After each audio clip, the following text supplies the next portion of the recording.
Yeah.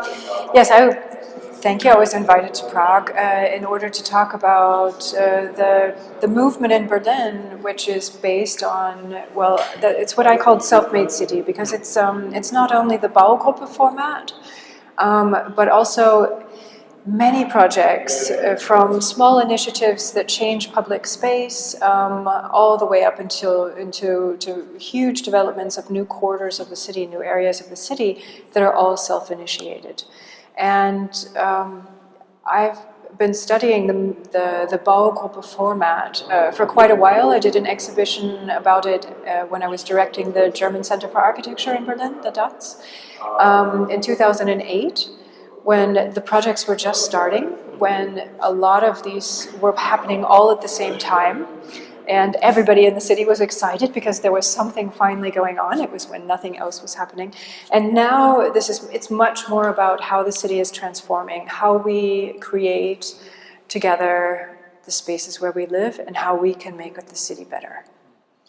I looked at your book, and what I found interesting was that you called Berlin a place of urban pioneers. Something that what do you mean by that? How are Berlin citizens urban pioneers? In what way? Well, leftover spaces can be. They don't have to just be closed off, and that's always what was. Since I've been in Berlin, Berlin was always about the spaces that were not yet. The spaces that offered opportunity. That's what makes Berlin so interesting, because it's not beautiful.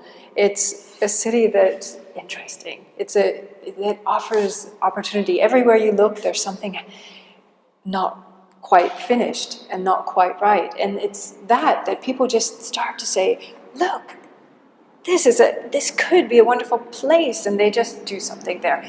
Be it a bar along the river, or turning an old space into a garden, as an unused, evacuated building site into a garden, or, yeah, I mean, there are a million projects like this, and I mean, they're just so, it's not even only what has happened, but it's also what's envisioned. For example, in self-initiative, there are architects who've said, let's turn this arm of the canal, the river, into a swimming pool, and they've done feasibility studies, and they've won awards for it, and now it's actually being backed by the city. So will it actually get built? It is in the process. It's in the process, and this is all about how can we just take over the city and transform it. How can this happen? And the city is ours. Who makes the city, actually? Is it just the investors? A few of them who come in and determine what's built where and what uses even. Isn't it more about, we live there, we know what we want, and it's about finding the ways to make that happen. So is it just the empty spaces in Berlin that makes it so specific, or is it more about the attitude of the people, maybe, or the government, or the Senate, or I think it all, of course, it all fits together. I think Berlin has a huge pool of young creatives living there, looking for things to do, just by nature, and not just accepting. Or always seeing the opportunity in somewhere where maybe someone else may not, along with a whole lot of opportunity in the city in terms of space, as well as a city administration that's open to that kind of, maybe can't facilitate, but facilitates by not hindering. Yeah, exactly. But now today we're here at the Baugruppe is Super exhibition, and Baugruppe is a big part of what we're talking about. So do you think you could maybe explain a little bit how does is there a typical Baugruppe development, or what makes it so special from the ready-made development projects? Yeah, I think when things started with the Baugruppe, it was a bit pragmatic. It was about trying to find a way to create a living space in the city to suit people's needs. Many young families who didn't want to move out of the city started to come together and buy sites. And at the time in Berlin, sites were very cheap and nothing was happening. The market was really dead entirely. So that transformed very quickly when people started to see, well, when we come together, we can start to share these different amenities, we can share spaces, we can make a real community, we can make a real kind of different life in the city just by, you know, being neighbors and deciding how we want to live together. So discussions really mushroomed into, how do we want to live together? What can we share? What can we even actually, at first, the Baugruppe, they started to make really big apartments.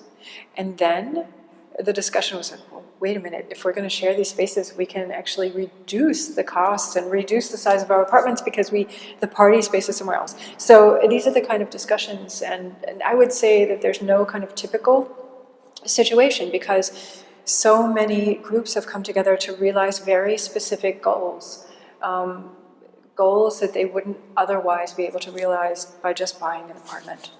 So I think it's much more than the pragmatic ownership-based goal, like buying an apartment. It's much more about finding a way to create their way of life in the city. Okay, so the idea is for the group to get together and sort of bypass a developer, if I understand it correctly, to talk directly to the architect. And so why is that better? Does it make it more customized, or what is the main added value to that? Oh, well, the added value is the customization point. Exactly. That's right. When you are able to work directly with the architect, it's not only about, well, first of all, you save money. Yeah.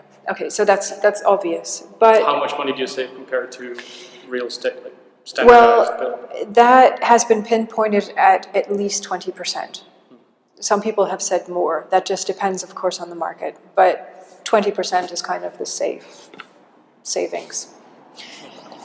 And what the groups have been able to do, more than, of course, they get to plan their own four walls. They get to say exactly how they want what. But often you can do that with a developer as well. So it's really about the big picture. It's about how do we want to live together as a group? What can we share? And what goes on between, even about the mix of functions. So some people want to do, particularly in bigger projects, in the middle of the city, you need to figure out what happens in the ground floor. So, and that's often an easy solution just to put in the parking garage. That's not how we make good cities. And a lot of these groups actually decide and have the goal to do something more than, for example, in the bar project, in the Oderberger Straße, it's a wonderful situation where they give back to the city, but with their art space, they have a wonderful cafe. So it's really about deciding, being able to hold that in their hands, how we live together, what spaces, how do they change over time, all kinds of issues that are simply not addressed with the developer. Is there a type of people that choose this sort of lifestyle, or has it been more diverse, or are the people in the buildings usually the same age or same income level, or can one generalize like that, or is it? I would say there's been a transition. It started out that many of these small self-initiated projects were a tight group of people that were fairly similar. But that has changed. A lot of groups now have the goal of being diverse, not only in income levels and types of people, but also in age groups, because the issue of generation change is one that's important, that if you all start out at the same age, of course, something's going to happen, we don't know what, in 20 years. So that has really kind of transformed and been more diverse. But I think the really important part is that many of these groups have special goals and special interests that they can like what? Realize. What are some of the examples? Well, there's for example, a group that's several groups that are hospices. That means that it's a group of gay men who have 2 floors taking care of other sick gay men. So it's a really special interest group. Another building that is totally normal living situation, but in the ground 3 floors they have a hospice as well, a meeting point for people who are terminally ill, and 2 floors that they rent out as kind of community apartments, and they help to take care of them. And So I think that's really interesting that they've come together to realize those kind of very special situations. Another group that's all of the children in the family have some kind of a special needs, and so they really help each other. And if we move now to the role of the city, why should the city support this kind of fresh type of development? Something is it the city's role to support this kind of development? Or how can they actually as well? Well, yeah, that's also. Let's talk about just simply like what do they need to do in order to support. It doesn't actually have to be that much.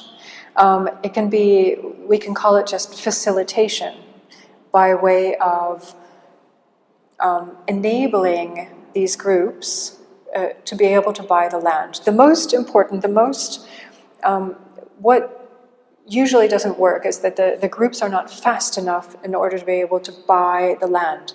In a market that's heated in any way, the normal developer is quicker in buying a site. But that doesn't mean that these kind of groups don't have enough money to buy them. It doesn't actually mean that the city needs to support them financially, but just needs to secure sites. And why should they do that? Because these groups are full of people who are actually bringing something for the city, bringing something back to the city. They're going to live there. And for the long term. In Berlin, nearly none of the groups have changed. There's been nearly no fluctuation in all of the ones that I've looked at. And what happens is that really they have a vested interest in what's happening there. And when we talk about mixed use as well, that many of the kind of functions and stores and businesses that are happening there, they're based on real need, and they grow and mushroom. That means they're actually helping the economy. They're doing things for the neighborhood. We have people living there who interact with the other people around. So there's a social value added as well. It's not just price, but also that they stay there for a longer time, take roots in their environment, and create real kind of neighborhood structures.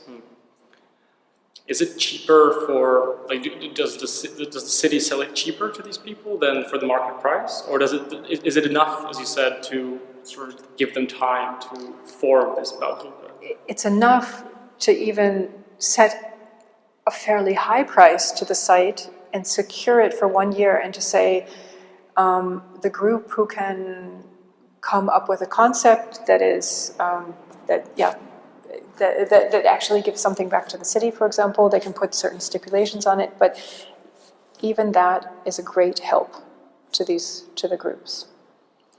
Maybe if we look at Prague, in the 90s the city sold off quite a lot of empty lots, and so now we don't have that many. Is it possible to have Baugruppen in buildings that are already built? Have you had just reconstructions, or have you had any experience with that as well? There are many of those examples. That's actually interesting, because when you have a very special building, it takes special people who really love it and find a way to breathe new life into it. And so that's actually a great solution for old buildings, to find the people first and let them decide what's going to happen there, because they'll find a way to do it. There's quite a large group in Berlin that redid a hospital. It was an old turn-of-the-century hospital building it was a campus, really, an entire campus. And they've done a beautiful job with huge amount of mixed functions and turning it into living spaces and mixed functions. And so now, maybe do you see Baugruppe or this sort of self-made city as becoming more of a mainstream phenomenon, or do you think we'll stay more of a niche kind of border type? What's the market share? Yeah, I think that the potential within society is there, that it becomes a main way of making city. really making our own city.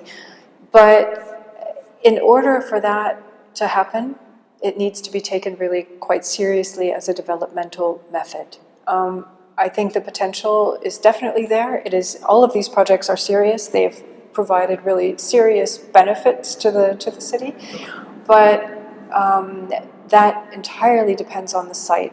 Like really, if whether or not they'll be able to get the land, and it doesn't actually. If this is talked about enough, it doesn't actually have to be the city, but private landowners can be convinced to choose. So, I mean, they don't even have to take a, what do you say? They don't even have to get less money for the site, but simply decide which, I mean, really have a look at who they're selling their sites to.